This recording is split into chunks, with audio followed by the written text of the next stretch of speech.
मैं आदरणीय प्राचार्य मैम से अनुरोध करती हूँ कि वह कार्यक्रम को शुरू करने की अनुमति प्रदान करें। हाँ हाँ महिमा, ओके ओके महिमा। Thank you ma'am. सबसे पहले वर्चुअल मंच पर उपस्थित पदम आदरणीय प्राचार्य मैम का हार्दिक स्वागत एवं अभिनंदन करती हूँ। आज की इस कार्यक्रम के मुख्य वक्ता CSJM यूनिवर्सिटी कानपुर के school of business management and assistant professor doctor Siddhanshu Rai sir का हार्दिक स्वागत एवं अभिनंदन करती हूँ। मैं स्वागत करती हूँ कि महाविद्यालय के समस्त सम्मानित प्राध्यापक गण।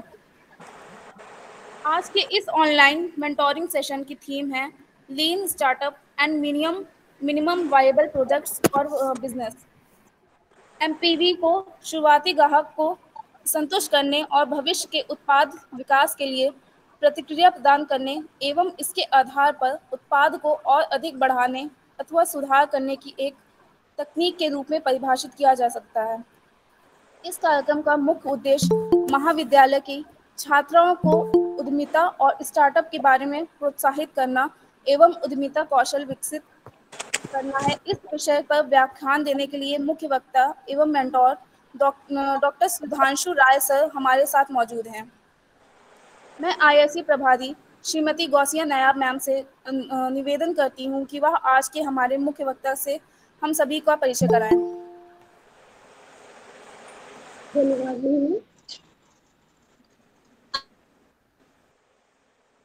Mentoring session on lean startup and minimum viable product और बिजनेस में मुख्य वक्ता के रूप में डॉक्टर सिद्धांशु राय सर का मैं हार्दिक स्वागत एवं अभिनंदन करती हूँ।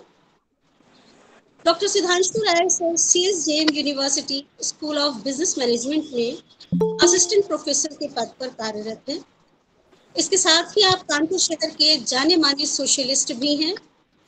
कानपुर स्मार्ट सिटी के ब्रांड एम्बेसडर हैं। कानपुर की तरफ से ऑर्गेनाइज विजन कानपुर 2047 के कोऑर्डिनेटर, डिस्ट्रिक्ट एडमिनिस्ट्रेशन कानपुर की tourism development and promotion committee के कोऑर्डिनेटर हैं। Alumni association CSJM university Kanpur के फाउंडर सेक्रेटरी हैं। आप मुस्कुराए देश फाउंडेशन के भी फाउंडर हैं। इलेक्शन कमीशन ऑफ यूपी के स्वीप कोऑर्डिनेटर का पद भी आप संभाल रहे हैं। District traffic management committee Kanpur police के भी कोऑर्डिनेटर हैं आप।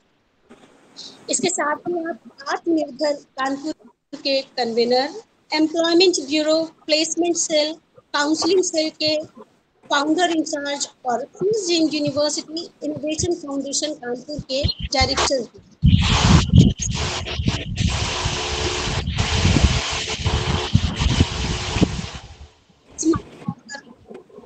इसके अलावा एडमिनिस्ट्रेशन कानपुर द्वारा ऑर्गेनाइज कानपुर महोत्सव, फेस्टिवल, महोत्सव, जॉब फेयर, वोटर अवेयरनेस एवं अन्य सोशल एक्टिविटीज ऑर्गेनाइजर रहे हैं।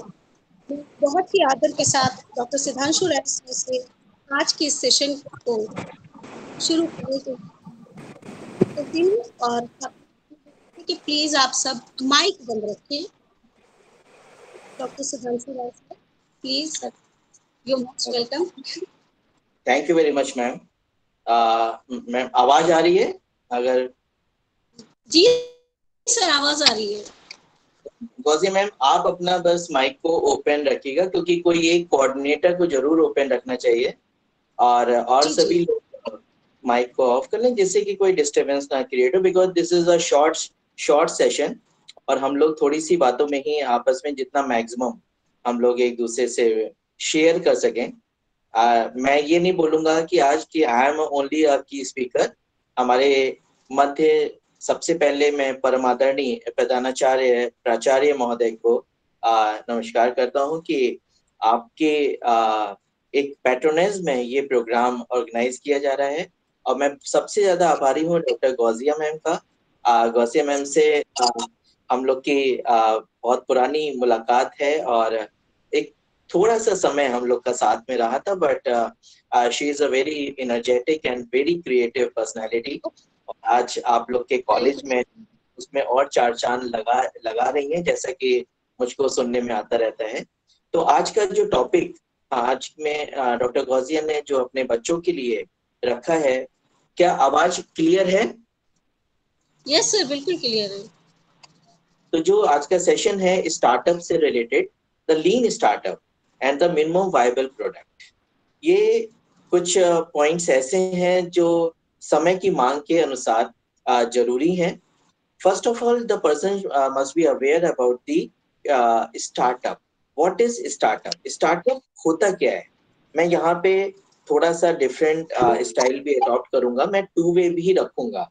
मैं कुछ ऐसे स्टूडेंट्स जरूर होंगे आपके इस कॉलेज में जो मतलब इंटरैक्टिव सेशन में थोड़ा सा बिलीव करते होंगे, क्योंकि मैं एक ही वन साइडेड बोलता रहूंगा तो वो सिर्फ एक ऐसा पार्ट हो जाएगा कि आपने हमको बुला के हमने अपना काम पूरा किया, आधे घंटे बोले और चले गए।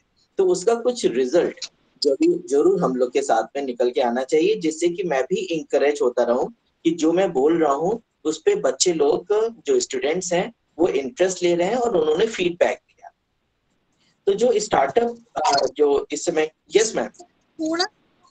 थोड़ा सा कैमरा आप अपना सेट कर लीजिए, आपका फेस नहीं दिख रहा है एक्चुअली। फेस नहीं दिख रहा है? अच्छा। Okay sir. मैं थोड़ा सा और दूर नहीं सर। दूर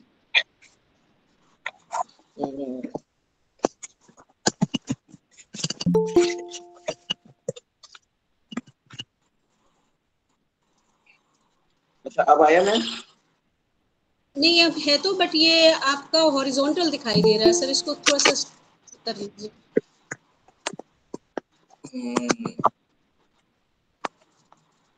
एक मिनट।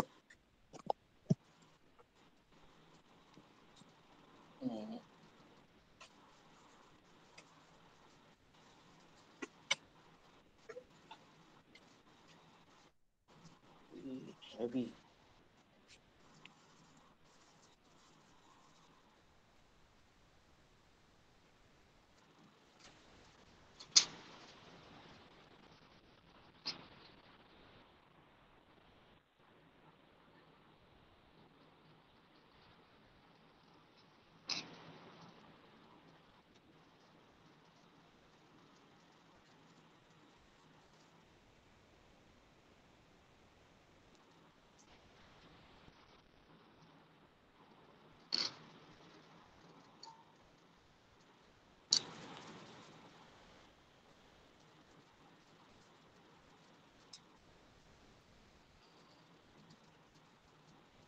अच्छा, अब आया मैम?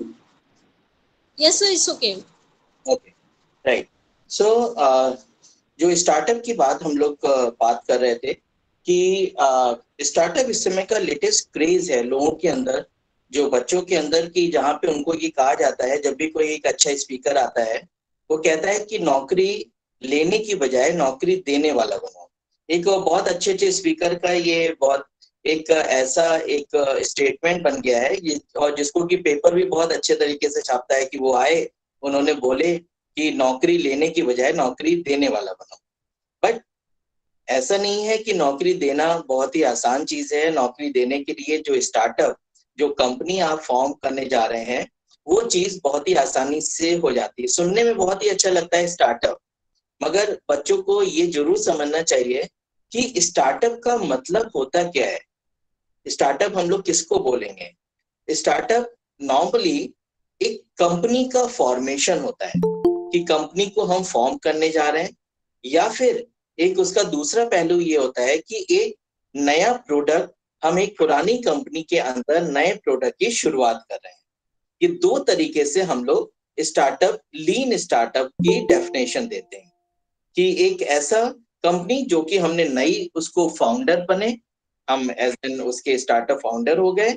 और अदरवाइज ये होता है कि एक ऐसी कंपनी जो एग्जिस्ट कर रही है और उसमें हमने एक नए प्रोडक्ट को लॉन्च किया, वो भी एक स्टार्टअप के रूप में भी हम उसको आगे बढ़ा सकते हैं।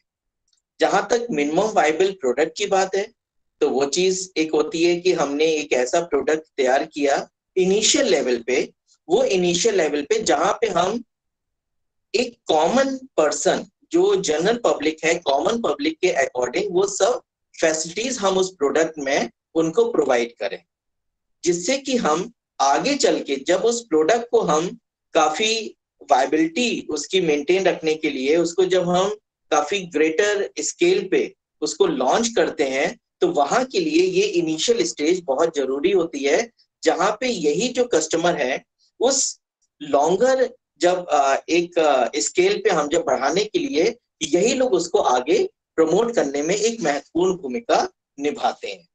तो ये पार्ट तो हो गया कि हमारा हमने आपको दोनों के मीन्स बताए कि minimum viable product and the startup. अब स्टार्टअप के किस तरीके से कौन से प्रोडक्ट स्टार्टअप की कैटेगरी में आएंगे, स्टार्टअप के लिए आपके अंदर कौन सी क्वालिटीज आपकी इंप्रूव होनी चाहिए, कौन सी क्वालिटीज को आप लोग को रखना चाहिए। क्या कोई स्टूडेंट बता सकता है कि एक बिजनेस को एस्टैब्लिश करने के लिए एक पर्सन के अंदर कौन कौन सी क्वालिटीज इनकलकेट होनी चाहिए? कोई पर्सन बस थोड़ा सा आप इनिशिएट करिए, हम उसी को इलेबरेट करते जाएंगे, क्योंकि अदरवाइज अगर हमने वन वे किया आधे घंटे पौन घंटे में निपटा तो दूंगा, बट हो सकता है कि आप गौसिया मैम के प्रेशर में आप लोग यहाँ पे आ गए और सिर्फ उसको सुन रहे हैं और सुनने के बाद हंसते हुए आप लोग वापस हो गए। तो क्योंकि मैं भी आप लोग के साथ में इंटरेक्टिव सेशन करने आया हूँ कि ये जो इंटरेक्टिव सेशन है जहां पे हम आपके हर एक डाउट्स को, हर एक क्वेरीज को हम यहाँ पे उसको क्लैरिफाई करेंगे, उसको दूर करने का प्रयास करेंगे। तो स्टार्टअप के लिए कौन कौन सी क्वालिटीज, वहां के लिए पर्सनालिटी आपकी कैसी होनी चाहिए, क्योंकि पर्सनालिटी एक ऐसी चीज है जो कि ना कि सिर्फ आपको नौकरी पे आपको सरवाइव कराने में एक महत्वपूर्ण भूमिका निभाती है, whether it will play a very important role to establish of any company or just to start a new product in any company. तो कौन से, so do you have any idea about the personality traits? क्या personality में कौन से traits, कौन सी qualities होनी? Sir business minded होना चाहिए। बिजनेस माइंडेड को तो कभी कभी लोग बहुत ही नेगेटिव टर्म में यूज करते हैं। अरे आर यू बिजनेस माइंडेड? अरे बिजनेस माइंडेड का मतलब है कि आप हर एक चीज को सिर्फ पैसे, प्रॉफिट और लॉस से देखते हो। ये जो आंसर है आपका, ये आपके आंसर में आपकी नेगेटिव पर्सनालिटी को झलका रहा है।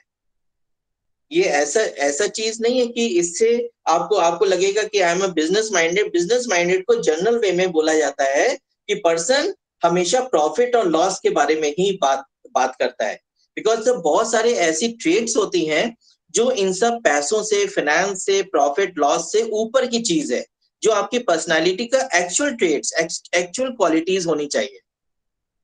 अब जैसे अगर हम पूछें कि एज एन स्टूडेंट आपके अंदर कौन सी क्वालिटी होनी चाहिए, गौसिया मैम बैठी हैं, एज एन फैकल्टी आपके अंदर कौन सी क्वालिटी होनी चाहिए, तो जो प्रोफेशन है वहां के अकॉर्डिंग क्वालिटीज दूसरी होंगी, but as an human being सबसे पहले हमको ह्यूमन बीइंग बनना है, क्योंकि अगर आप एक actual the real human being है तो आप हर एक एरिया में आप सक्सेस पा सकते हैं, क्योंकि सक्सेस के लिए two components that's a basic required, that is your self confidence and the patience। और जहां तक, क्योंकि हम उसको स्टार्टअप से जोड़ने जा रहे हैं, क्योंकि स्टार्टअप के लिए जब तक आपको अपने ऊपर विश्वास नहीं होगा, क्योंकि विश्वास बहुतों को अपने ऊपर हो ही नहीं पाता है, क्योंकि जितने लोग यहाँ पे बैठे हैं, अगर मैं गौसिया मैम से पूछूं कि जब आप क्लास लेती हैं, जब आप आई कांटेक्ट करती हैं, तो कितने लोग आपसे आई कांटेक्ट कर पाते हैं और कितने लोग अपने आई की ब्लिंकिंग कर ही नहीं पाते, वो अपने आईज को नीचे ही रखते हैं, क्योंकि उनको ये डर रहता है कि गौसिया मैम हमसे कौन सा क्वेश्चन पूछ ना ले। तो ये जो क्वेश्चंस हैं, ये क्वेश्चंस ही आपके कॉन्फिडेंस के एक मेजरमेंट है कि किस तरीके से आप आई कांटेक्ट करते हैं, कैसे आप स्माइल कर रहे हैं। क्योंकि मैं यहाँ पे एक नाम देख रहा हूँ, महिमा, कि जो महिमा लड़की है इसके अंदर कॉन्फिडेंस दिख रहा है।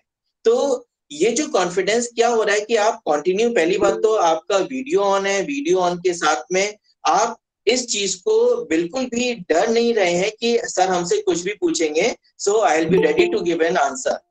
तो ये जो आपका कॉन्फिडेंस का लेवल है, यही कॉन्फिडेंस लेवल को आपको बना के रखना है। अब देखिए, मैंने महिमा का नाम लिया तो खुशी भी अपना वीडियो ऑन कर लिया और खुशी भी यहाँ पे अपना ज्वाइन करने आ गए। तो आज अगर हम इस तरीके से, ये हम लोग की एक स्ट्रेटजी होनी चाहिए। हम लोग का मतलब वी एज एन फैकल्टी, मतलब उसमें हम गौजिया मैम और प्रिंसिपल मैम का रोल थोड़ा सा और ऊपर हो जाता है, वो मॉनिटरिंग वाले लेवल पे है। वो आपके साथ में ये तो जरूर होगा कि प्रिंसिपल मैम का एक ऐसा संदेश होगा कि तुम लोग को कोई दिक्कत हो मेरे पास में आ सकते हो, मुझसे बात कर सकते हो। बट एक फैकल्टी का ये पर्पस होता है कि फैकल्टी आपको प्रिंसिपल के पास तक जाने ही ना दें, वहीं पे ही हर एक प्रॉब्लम का सोल्यूशन हो जाए। तो यहाँ पे क्या है कि वो फैकल्टी के अंदर कॉन्फिडेंस है कि हम एक लेवल तक आप लोग की हर एक प्रॉब्लम को सॉल्व कर ले जाएंगे। तो पहला पॉइंट है सेल्फ कॉन्फिडेंस, जो अपने स्टूडेंट्स के अंदर, अगर वो स्टार्टअप के बारे में सोच रहा है, और स्टार्टअप के लिए कोई एक पर्टिकुलर एज की रिक्वायरमेंट नहीं है कि ये स्टूडेंट ही स्टार्टअप कर सकते हैं। हम लोग फैकल्टी, मैं खुद प्लान कर रहा हूं कि मैं भी एक कोई स्टार्टअप इस्टेब्लिश कर दूं। हो सकता है कि मेरा स्टार्टअप, जो मैंने अभी मैडम ने मुस्कुराए कानपुर का जो वर्ड लिया है, ये उन्होंने कहा तो कि it is a social organization, but actual में मैंने उसको स्टार्टअप के रूप में ही उसको स्टार्ट किया था कि मेरा एक नया कॉन्सेप्ट था। मैंने कहा था कि जो लोग थोड़े थोड़े लोग 8-8 10-10 लोग अपनी ऑर्गेनाइजेशन को स्टार्ट कर लेते हैं, एक एनजीओ बना लेते हैं और वही 10-12 लोग मिलके काम करने लगते हैं। मैंने कॉन्सेप्ट ये लिया कि हर एक एनजीओ को मैं मुस्कुराए कानपुर, मुस्कुराए यूपी के बैनर पे लाऊं। तो आज मैंने उस काम में थोड़ी सी सफलता पाई, क्योंकि अभी साल भर पहले ही उसको एस्टेब्लिश किया। तो मैंने उसमें 40 to 50 ऑर्गेनाइजेशन, जो छोटी छोटी ऑर्गेनाइजेशन थी, 5 लोगों की, 10 लोगों की, 15 लोगों की, उन लोगों को मुस्कुराए कानपुर के बैनर पे ले आया कि एक बैनर में 50 ऑर्गेनाइजेशन वर्क कर रही है। तो क्या हुआ, मैं उसको मानता हूं, चाहे दूसरे लोग माने या ना माने, but it is my startup. क्योंकि उस स्टार्टअप में क्रिएटिविटी थी, उस स्टार्टअप में इनोवेशन था।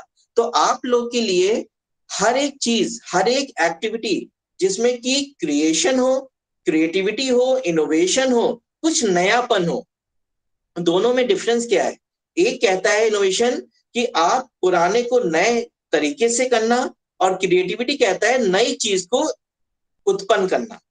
तो ये दोनों चीज अलग अलग होती है, क्रिएटिविटी और इनोवेशन दोनों अलग है। जैसे कि मैंने आपको स्टार्टअप में बताया, एक नए प्रोडक्ट को उसी कंपनी के अंतर्गत स्टार्ट करना और एक नई कंपनी को एस्टैब्लिश करना। तो जब तक आप सेल्फ कॉन्फिडेंस आपके अंदर नहीं होगा, तब तक आप किसी भी कंपनी के बारे में सोच भी नहीं पाएंगे, क्योंकि सोचने से पहले ही आपके अंदर डर आ जाएगा। और जहां पे अगर डर आ गया तो आपके लिए किसी भी स्टार्टअप में सक्सेस की कोई भी उम्मीद नहीं है। दूसरा point, patience. Patience, why the patience is essential in a startup? Any response? Sir because starting में बिजनेस उतना ग्रो नहीं कर पाता है, पेशेंस की जरूरत होती है। पेशेंस की, बहुतों के अंदर पेशेंस हो ही नहीं पाता है। जैसे कि अभी हमको मालूम है कि दे आर द 21 यहाँ पे पर्सन बैठे हैं। अब पेशेंस उनको लग रहा है कि सर पता नहीं क्या क्या बोलते जा रहे हैं, या मेरा टाइम बर्बाद हो रहा है और कोई लेफ्ट हो जा रहा है। सपोज अगर लेफ्ट हो गया, उसका मतलब है कि उसके अंदर पेशेंस है ही नहीं। आज अगर गौजिया मैम ने आधे घंटे का 45 मिनट का कोई सेशन रखा है, तो पेशेंस रखो कि शायद अब सर कुछ सही पॉइंट पे आ जाएं। अभी शायद सर कुछ ऐसे ही इंट्रोडक्टरी फॉर्म में है, भूमिका बना रहे हैं। तो भूमिका बनाना भी बहुत जरूरी होता है, क्योंकि भूमिका से ही आगे का, जब तक आपका पिलर नहीं बनेगा तब तक आप ऊंची इमारत कैसे बना पाओगे। तो हर एक चीज के लिए जरूरी है। मैं देख रहा हूँ प्रिंसिपल मैम भी बैठी हैं। हालांकि प्रिंसिपल मैम के पास, कभी भी जो प्रिंसिपल लोग होते हैं उनके पास उतना समय होता नहीं है कि वो हर एक सेशन को ज्वाइन करे। उनका तो बस मकसद ये है कि हमने एक ऐसा प्लेटफॉर्म बना दिया जहां पे हमारी फैकल्टीज लोग इस तरीके के सेशन अपने स्टूडेंट्स के लिए ऑर्गेनाइज करवाएं। बट अगर आज वो यहाँ पे बैठे हैं, तो मैं ये चीज को समझ सकता हूँ कि मैडम के अंदर पेशेंस की भरमार होगी, कि वो ये चीज को शायद 45 मिनट में हमको 5 मिनट का कोई एक ऐसा एक क्लू मिल जाए जिसको कि हम अपने कॉलेज के लिए, अपनी फैकल्टीज के लिए, या सबसे जो प्यारे उनके होते हैं वो होते हैं स्टूडेंट, उन स्टूडेंट्स के लिए वो कुछ ऐसी स्ट्रेटजी को मतलब कंटिन्यू लेवल पे किसी चीज को वो एस्टैब्लिश करवा पाए। तो पेशेंस हम लोग के लिए बहुत ही जरूरी वाला पार्ट है, क्योंकि अगर हम लोग पेशेंस नहीं रखेंगे स्टार्टअप में, एक उसका मैं आपको नेगेटिव एस्पेक्ट बताऊं और जो फैक्ट है, स्टार्टअप 90% फेल हो जाते हैं। अब फेल कहना तो बहुत आसान है, पर जिसके साथ गुजरती है उससे आप पूछिए, क्योंकि स्टार्टअप उसकी ड्रीम होती है। आप ड्रीम का मतलब है कि आपका प्लानिंग लेवल पे आपका टाइम लगा, इससे टाइम कंज्यूमिंग पार्ट, टाइम ही नहीं आपकी मनी लगी, इट्स मनी कंज्यूमिंग ऑल्सो, और उसके साथ साथ आपकी एनर्जी लगी।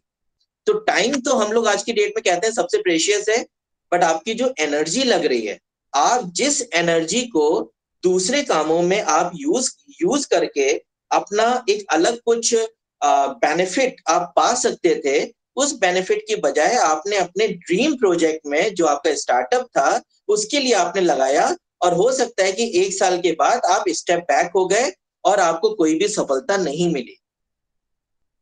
बट कभी भी लोग उसके पीछे का रीजन नहीं देखते हैं। आज मैं बता रहा हूं कि मैंने ऐसा नहीं कि मैंने हर चीज पा ली है, आज भी मैं लर्निंग स्टेज पे हूँ, आज भी मैंने ऐसी बहुत सी चीजें हैं जो मैं नहीं पा पाया हूं, बट ऐसा तो नहीं कि मैं थक हार के बैठ गया। आज मैं भी उसी स्टेज से आगे बढ़ने का प्रयास करता हूं, क्योंकि मुझको मालूम है कि मुझको अपने ऊपर विश्वास है और धैर्य है, पेशेंस है। अगर पेशेंस नहीं होता तो ये जो स्माइलिंग फेस है मेरा, वो शायद मेरा स्माइलिंग फेस बन ही नहीं पाता, क्योंकि मुझको मालूम है कि जो एक सांत्वना मैं ले लेता हूं, क्या मैं मेहनत कर रहा हूं, भगवान शायद नहीं चाहता है, तो वो चीज नहीं चाहने वाला फिर ये चीज लगता है नहीं चाह रहा है, बट वो कब नहीं चाह रहा है, हो सकता है कि इस स्पैन ऑफ टाइम में वो नहीं चाह रहा है, बट अगले स्पैन ऑफ टाइम में शायद चाह ले। तो वहां के लिए आपको एफर्ट्स करने की बहुत जरूरत पड़ती है, क्योंकि जहां पे आपने एफर्ट्स करना छोड़ दिया वहीं से आपका डाउनफॉल स्टार्ट हो जाता है, और लोग इसका पूरा ठीकरा भगवान के ऊपर छोड़ देते हैं कि भगवान नहीं चाहता था कि मैं इस स्टेज पे पहुंचूं। ऐसा कतई नहीं है, वो सिर्फ हर एक चीज के 2 पहलू होते हैं, हर एक पॉइंट को समझने के। आप जिस तरीके से इंटरप्रिटेशन करना चाहें, कभी कभी भगवान के ऊपर टाल के हम स्ट्रेस से कम हो सकते हैं। कभी कभी हम लोग लगता है बहुत मेहनत कर रहे हैं, हमको सफलता नहीं मिली, तो अब कुछ लोग जो परेशान हो जाते हैं उनके लिए भगवान सबसे अच्छी चीज है कि भैया मैंने बहुत मेहनत करी मगर नहीं किया, शायद भगवान को नहीं मंजूर था, और वो भगवान के आगे हाथ जोड़ के अपने को स्ट्रेस फ्री कर लेते हैं। बहुत अच्छी बात है, मगर हर बार आप यही एक एक्सक्यूज ले लें तो ये आपकी लाइफ के लिए बहुत ही गलत बात हो जाएगी। तो हर एक प्रॉब्लम को, हर एक का सॉल्यूशन 2 एस्पेक्ट से आप उसको सोचते हैं। कभी हम लोग जब स्टार्टअप के लिए जो बात कर रहे हैं, जब हम लोग को फेल्योर हो जाते हैं तो फेल्योर के बाद हम उसके बहाने ढूंढने लगते हैं कि सोसाइटी में हमको किसी से सुनना ना पड़े, एम्बैरस ना होना पड़े, तो हम बहुत से ऐसे क्लू ढूंढते हैं कि जिससे कि लोग हमारे बारे में गलत ना सोचें कि इसके अंदर कोई स्किल है ही नहीं। तो अपने को बचाने के लिए कि समाज में हमारी पोजीशन डाउन ना हो, तो वो अपने कुछ बहाने ढूंढता है। हम कहते हैं कि उस बहाने की बजाय आप उसके बेसिक कॉज पे जाओ। क्यों मैं अभी आपको निगेटिव वाला पार्ट को ज्यादा बता रहा हूं, क्योंकि इसलिए हो सकता है कि आज जितने भी स्टूडेंट यहाँ पे बैठे हों उसमें से अगर एक स्टूडेंट ने भी अपना स्टार्टअप कर लिया, मेरे ख्याल से डॉक्टर गौजिया या प्रिंसिपल मैम या आपके कॉलेज के लिए ये बहुत ही बड़ी बात हो जाएगी कि हमारा एक स्टूडेंट ने यहाँ पे स्टार्टअप किया है। क्योंकि स्टार्टअप अभी सबके बस की बात नहीं है, स्टार्टअप बहुत बड़ी चीज है। नौकरी तो सबको मिल जाएगी, मगर स्टार्टअप शायद 100 में से एक ही बच्चा कर पाए। तो अगर आप स्टार्टअप के बारे में थोड़ा सा सोच भी लेंगे, और स्टार्टअप के लिए अभी आप लोग मेरे ख्याल से पूछ नहीं रहे हैं क्योंकि मैं कंटिन्यू बोलता ही जा रहा हूं। आप सपोज आपको शायद मन में ये चीज हो कि स्टार्टअप के लिए, कंपनी खोलने के लिए क्या बहुत पैसे की जरूरत होती है। मेरे ख्याल से ये क्वेश्चन जरूर आपके अंदर होना चाहिए, क्योंकि आपको स्टार्टअप से रिलेटेड हर एक एक्शन के बारे में जानकारी होनी चाहिए। तो ये तो जो 2 पॉइंट्स मैंने आपको बताए, जो पर्सनालिटी के ट्रेट्स हैं, like self confidence and the patience, इसके साथ साथ जो अदर्स कंपोनेंट्स हैं जो आपको एक एक्चुअल लीडर बनाए, तो एक्चुअल मोटिवेटर बनाए, आपको इन्फ्लुएंसर बनाए, और आपके अंदर मार्केटिंग की सबसे पहले जो मार्केटिंग के जो अट्रैक्टिव जो मेन पॉइंट्स होने चाहिए, वो क्वालिटीज को आपको डेवलप करने की जरूरत होती है, क्योंकि कोई भी प्रोडक्ट आज की डेट में मार्केटिंग के बिना आगे बढ़ नहीं पाता है। तो मार्केटिंग और सेलिंग, ये तो जब आप लोग किसी और सेशन में आएंगे तब हम आपको डिफरेंस बता सकते हैं कि मार्केटिंग और सेलिंग का डिफरेंस क्या है। आपको मार्केटिंग करनी है, नॉट अ सेलिंग ओनली। तो स्टार्टअप पे अभी हम लोग बात कर रहे हैं। तो स्टार्टअप में मैंने आपको ये बताया कि कितने स्टार्टअप सक्सेसफुल होते हैं, कितने स्टार्टअप सक्सेसफुल नहीं हो पाते हैं, तो वो बहुत वेरिएशन है। सक्सेस का रेट सिर्फ 10% है और फेल्योर का रेट 90% है। बट हम 90% की ओर क्यों देखें? देखना भी जरूरी है। देखना इसलिए जरूरी है क्योंकि आपको एक्चुअल कंडीशन पता होनी चाहिए। वो देख के आपको ये चीज सीख लेनी है कि कोई, जैसे यहाँ पे पता नहीं आपके पढ़ाया जाता है कि नहीं, केस स्टडीज, क्या गौजिया मैम केस स्टडीज पढ़ाई जाती है? सर पीजी वगैरह में तो है, लेकिन वैसे यूजी लेवल पे तो केस स्टडी नहीं है। ओके, अगर इस तरीके का अगर मैं अपनी फैकल्टी से रिक्वेस्ट करूं, मतलब चाहे वो हो या ना हो, बट केस स्टडीज का मतलब होता है सिचुएशन रिएक्शन, कि कौन कौन सी सिचुएशन आपके इकोनॉमी में, कॉमर्स के एरिया में, बिजनेस में, हिस्ट्री में भी। मैं तो बोलूंगा कि केस स्टडी हम लोग को तो मैनेजमेंट में आके पढ़ी, मगर आज की डेट में मैंने ये जाना, ये महसूस किया कि केस स्टडी एक ऐसी चीज है जो कि पर्सन को प्रैक्टिकल बनाने के लिए सबसे इंपॉर्टेंट रोल प्ले कर सकती है, और किसी भी एरिया में केस स्टडी बन सकती है। हम कोई भी सिचुएशन बच्चों को दें और बच्चों से कहें आप 10 मिनट में, या आप 1 घंटे में, या आप नेक्स्ट डे इसका सोल्यूशन हमको निकाल के दो, तो क्या होगा, बच्चों की जो शार्पनेस है, वो बच्चों की शार्पनेस बढ़ेगी। हम चाहे वो हमारा कोर्स सिलेबस का पार्ट हो या ना हो, क्योंकि मुझको तो लगता है स्टार्टअप भी कौन आपके कोर्स का पार्ट है, बट ये एक ऐसी क्वालिटी आप बच्चों के अंदर इनकलकेट करना चाहते हैं कि जिससे कि बच्चा अगर अपना कोई बिजनेस को शुरुआत करना चाहे तो उसको थोड़ी बहुत नॉलेज उसके पास हो। और मैं तो प्रिंसिपल मैम से भी रिक्वेस्ट करूंगा कि इस तरीके के अगर एक रेगुलर सेशंस अपने बच्चों के लिए, क्योंकि इन बच्चों में से हमको अच्छे बच्चों की एक टीम बनानी चाहिए कि हर बच्चों का इंटरेस्ट अलग अलग है। सपोज हमारे अगर इतने बच्चे हैं, उन बच्चों में आपने कैटेगराइज कर लिया कि ये बच्चों का इंटरेस्ट इसमें है, इन बच्चों का इंटरेस्ट इसमें है, तो शायद जो हमारी फैकल्टी है वो फैकल्टी को एक एक उसको एरिया को डिप्यूट करते हुए कि अब तुम लोग इन बच्चों को और थोड़ा सा रिफ्रेश करो, और थोड़ा सा इनके अंदर में पॉलिश करिए, और उनको एक अच्छा स्टूडेंट निकाल के सोसाइटी में लाइए। हम लोग कभी कभी सोच लेते हैं कि हेड जो हमसे काम ले रहे हैं, अरे वो जबरदस्ती वाले हैं, मगर हम फैकल्टीज को भी अच्छा लगता है कि हम अपने बच्चों के लिए कुछ अच्छा करके दिखाएं। तो यहाँ पे ये चीज है कि जो स्टार्टअप तक का अभी मैटर है, उस स्टार्टअप के मैटर पे मैंने आपको क्लियर पोजीशन बताई। अब पॉइंट आता है कि क्या स्टार्टअप के लिए बहुत ज्यादा हमको फंड्स की रिक्वायरमेंट है? Any idea students?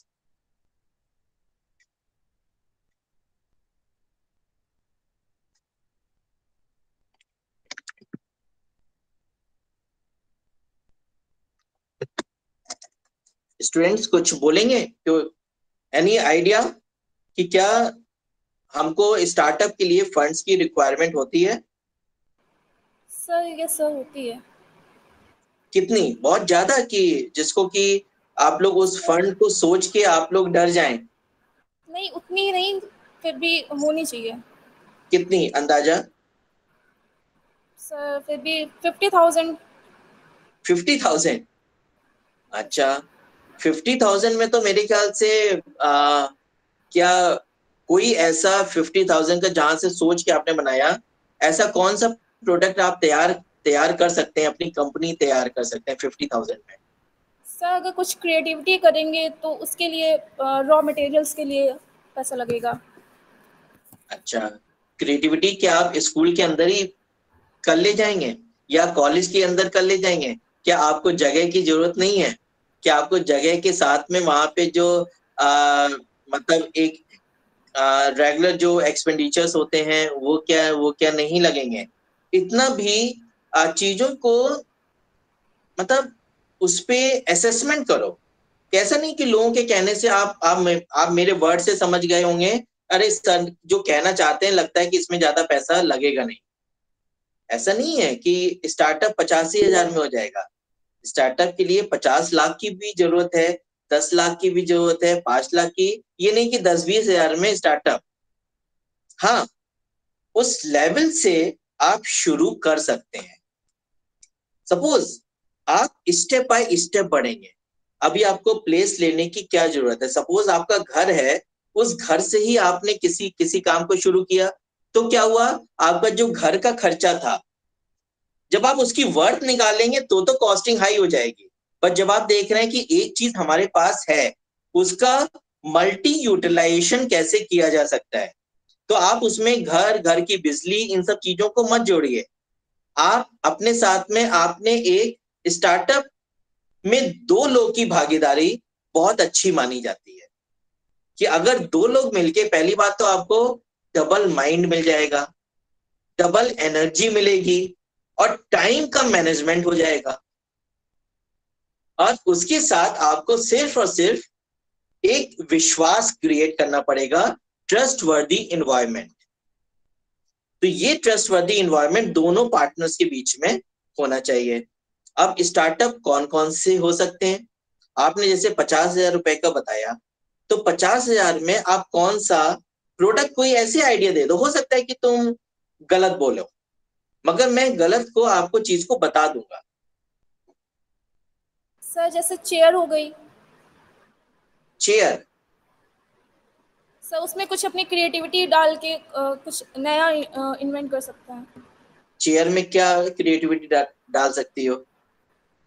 पहली बात तो आपको ये पता होना चाहिए कि चेयर के लिए बहुत बड़ी आपको मशीन चाहिए होगी।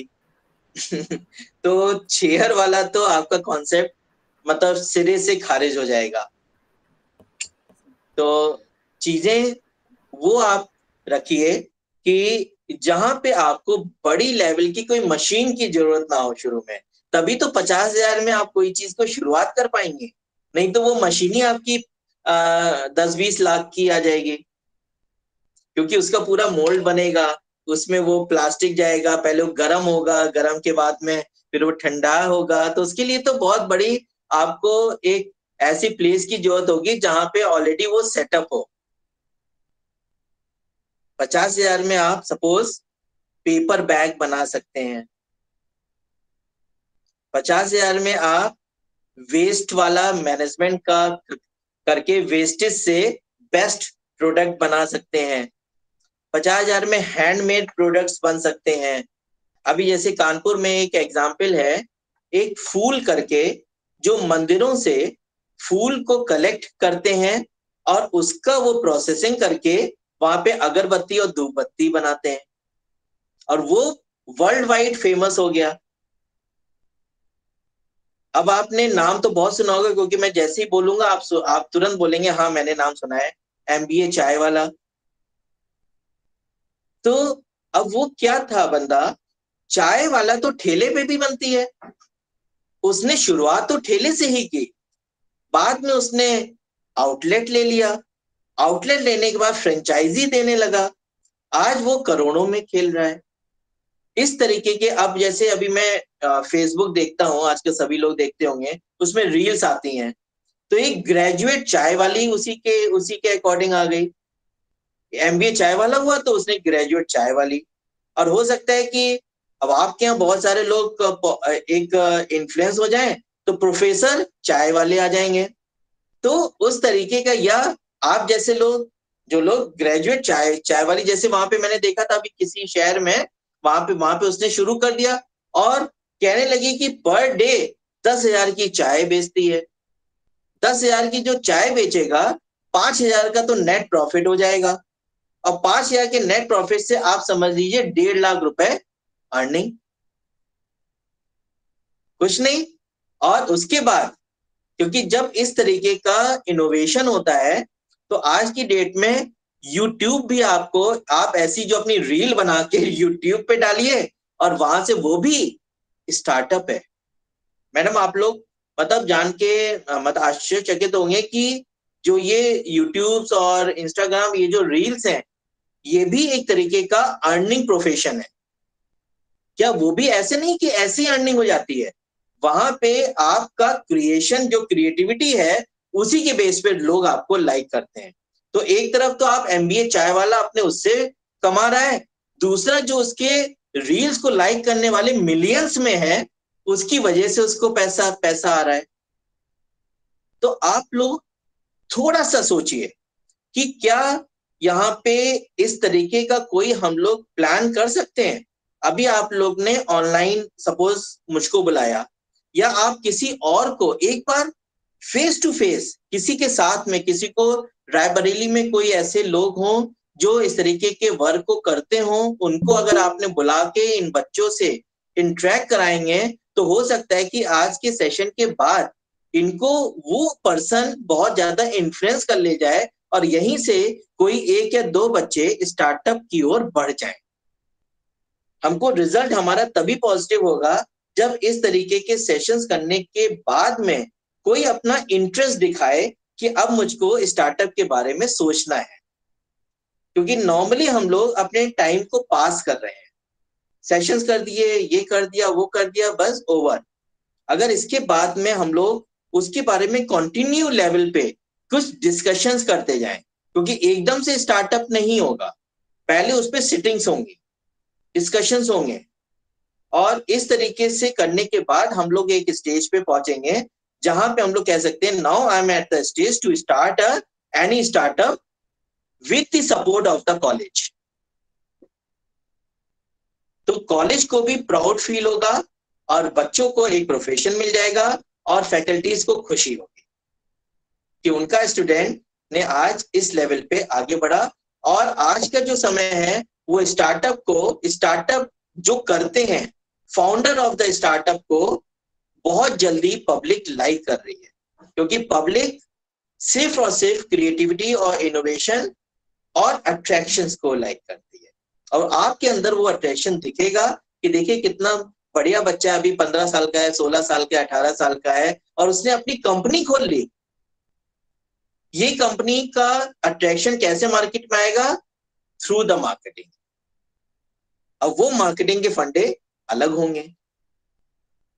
तो ये मैंने जो आपको बताया कि किस तरीके से आप अपने को हाईलाइट कर सकते हो, स्टार्ट कर सकते हो, कौन कौन से एरियाज आप ले सकते हो, ऐसे बहुत सारे आइडिया। मैं तो गौजिया मैम से एक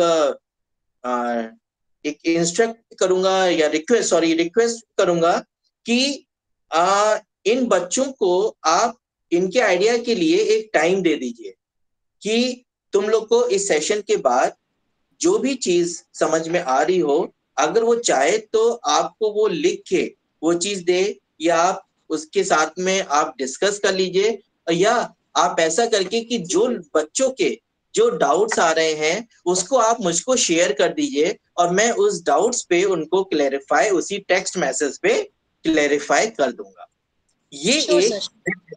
ये मैं एक एडिशनल आपको मतलब बता रहा हूं कि जो मैं अपना समय आपको दे सकता हूं, वो तब कि जब इन बच्चों का इंटरेस्ट थोड़ा सा हमको दिखे, क्योंकि हमको भी लगेगा कि अगर उस दिन मैंने हाफ एन आवर इन बच्चों के साथ बिताया तो बच्चे अगर कुछ कन्विंस्ड हुए कि नहीं हुए।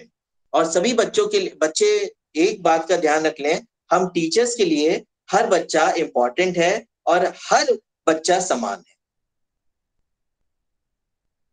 तो ये कुछ एरिया पे हम लोगों ने डिस्कस किया। आई थिंक ऑलमोस्ट 40 मिनट्स हम लोग ने डिस्कस कर लिया है। मुझको पता ही नहीं चला कि 40 मिनट हो गए, कितने लोग बोर हो गए और कितने लोग समझ में आया होगा भी कि नहीं आया होगा। मैं हमेशा अपने को बहुत ही निचले स्तर पे ही रखता हूँ कि आई एम अ लर्नर।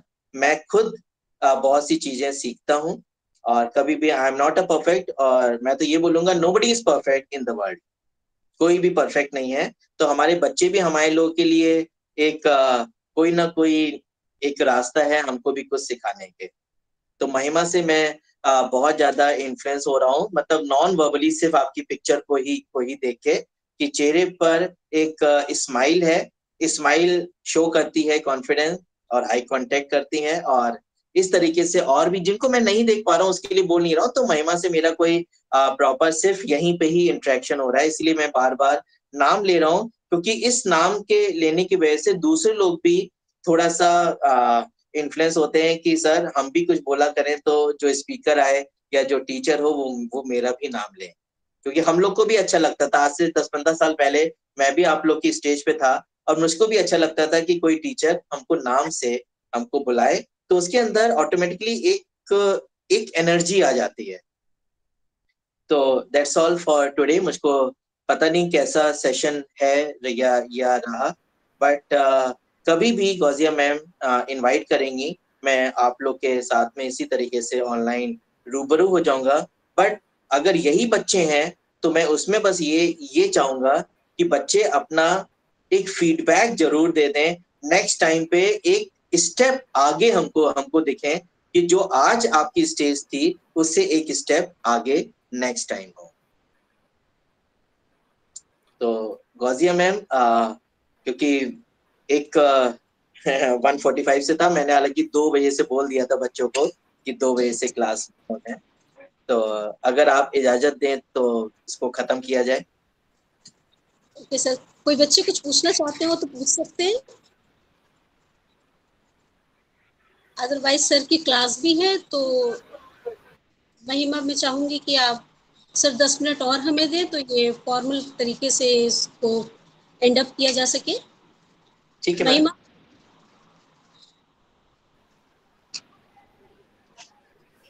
महिमा कंटिन्यू कर लीजिए आप। धन्यवाद सर।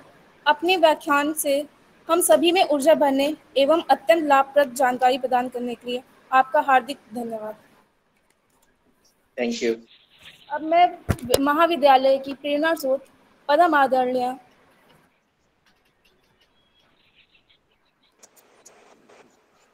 हेलो हेलो, आवाज आ रही है? हेलो जी मैम आ रही है। हाँ, आवाज है।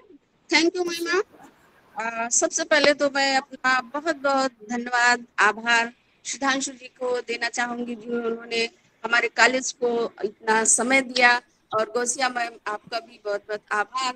सुधांशु सर ने जो हम लोगों को स्टार्टअप के विषय में व्यवहारिक चीजें बताई हैं। सबसे पहले तो उनकी थी सेल्फ कॉन्फिडेंस, में भी आज एक नया आत्मविश्वास जागा है आपकी बातों से कि मैं भी अपने बच्चों को इस प्रक्रिया से और भी ज्यादा अवगत कराऊं और आपको भविष्य में इसी तरह स्टार्टअप के साथ जोड़ने का प्रयास करूंगी। साथ ही हमारा ये भी प्रयास रहेगा, आपसे ये हमारा अनुरोध है कि मैं इंडस्ट्रियलिस्ट को भी साथ लेकर के भी आपके साथ और अपने बच्चों को लेकर के उनमें कुछ स्टार्टअप की नई उम्मीद जगाऊं और उनमें स्टार्टअप की नया प्रबंधन भी सिखाऊं, ताकि एक कुछ और भी, जैसे कहा जाता है कि हमारा कानपुर तो उद्योग नगरी ही है, उसी उद्योग नगरी के साथ लेकर के अपने बच्चों को इंडस्ट्री की और स्टार्टअप की कुछ नई नई विधाएं सीखें और अपने व्यवहार के द्वारा और अपने कार्यों के द्वारा कुछ अन्य लोगों को भी रोजगार प्रदान करें।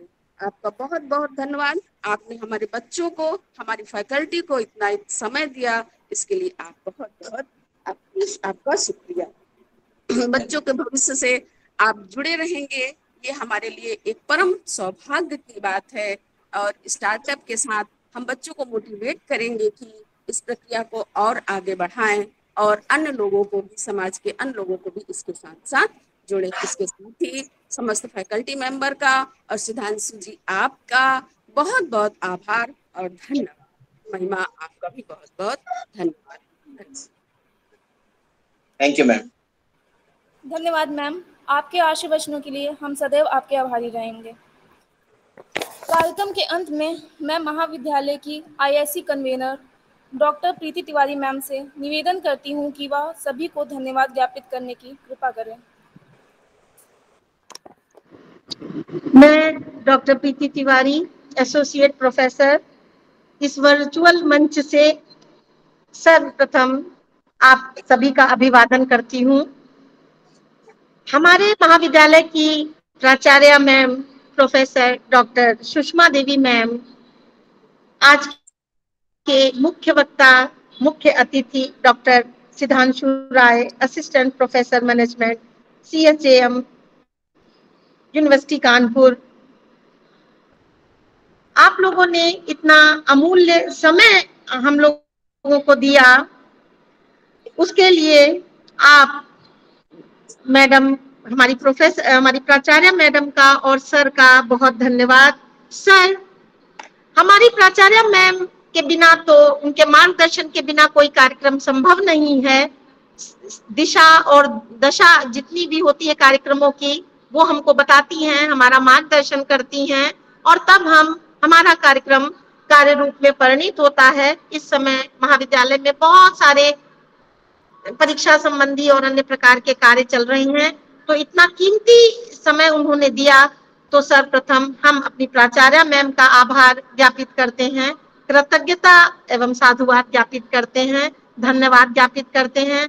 आज के हमारे मुख्य अतिथि, हमारे मुख्य वक्ता sir, brand ambassador Kanpur smart city, Kanpur के शिल्पकार।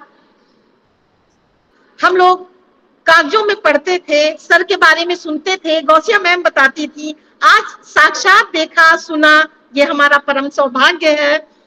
उनका मैं धन्यवाद ज्ञापित करती हूँ, आभार व्यक्त करती हूँ, कृतज्ञता ज्ञापित करती हूँ। समय सर के पास बहुत कम है और मुझे बहुत कुछ कहना है, तो सिर्फ 2 पंक्तियां हैं एक कवि की जो मैं उद्धृत करती हूँ कि बेनवा होठों को कुछ अल्फाज दे जाएंगे हम, बेनवा होठों को कुछ अल्फाज दे जाएंगे हम, जाते जाते तुमको भी आवाज दे जाएंगे हम, और कुछ दे पाए न पाए हम तुमको मगर सर उठाकर जीने का अंदाज दे जाएंगे हम, सर उठा के जीने का अंदाज दे जाएंगे हम। सर, इतनी महत्वपूर्ण बातें बताने के लिए आपका बहुत धन्यवाद। Sir, founder in-charge counselling cell के ऑर्गेनाइजर के रूप में आप लोग सपने देखते हैं और आप उन्हें सच बनाते हैं। सर, इसके लिए आपका बहुत धन्यवाद। हमारी छात्राओं को इतना लाभप्रद लेक्चर, इतना सुनने को व्याख्यान मिला गौसिया मैम के और हमारी प्राचार्य मैम के माध्यम से, इसके लिए भी हृदय की गहराइयों से आपको धन्यवाद। और हमारी तमाम छात्राओं का और हमारे फैकल्टी मेंबर्स का, आईआईसी की पूरी टीम का, डॉक्टर गौसिया नायाब का, सबका बहुत बहुत धन्यवाद। और सर, एक चीज बताना चाहूंगी, हमारे बच्चों के पास क्योंकि मोबाइल फोन कम है, तो हमारे बच्चे एक एक मोबाइल से 4-4, 5-5 पूरे ग्रुप में जुड़े थे, क्लासरूम में जुड़े थे सर।